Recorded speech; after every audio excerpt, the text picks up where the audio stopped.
আসসালামু আলাইকুম প্রিয় দর্শক। জনসাধারণের উদ্দেশ্যে আমার একটা কথা।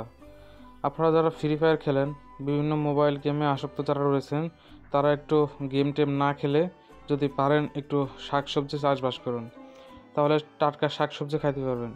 এসব শাকসবজি মানবদেহে অনেক উপকার আনে। যদি পারেন সেদ্ধ খাওয়ার চেষ্টা করবেন।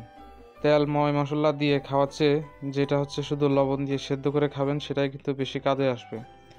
সো বন্ধুরা, আমি কিন্তু বেশিরভাগ শাকসবজি খাই হচ্ছে সেদ্ধ করে, কারণ তেল দিয়ে খাওয়াটা আমারও একবারে অপছন্দ।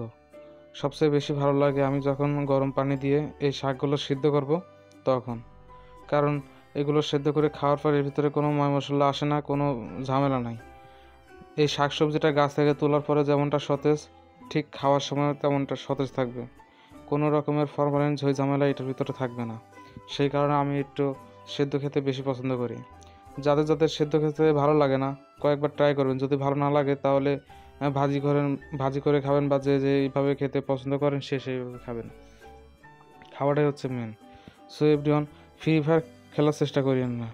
যারা যারা ফ্রি ফায়ার খেলেন, আরও আনুষঙ্গিক আরও বিভিন্ন ধরনের মোবাইল গেম খেলেন, তারা গেম টেম না খেলে বাড়ির আশেপাশে যেই জমিগুলো পড়ে রয়েছে, খালি জমি, অনাবাদি জমি, সেগুলো হচ্ছে আবাদের আওতায় আনুন। সেগুলোতে হালকা পরিসরে মরিচ গাছ লাগান, পুঁই শাক লাগান, শাক লাগান, বিভিন্ন ধরনের শাকসবজি চাষ করুন।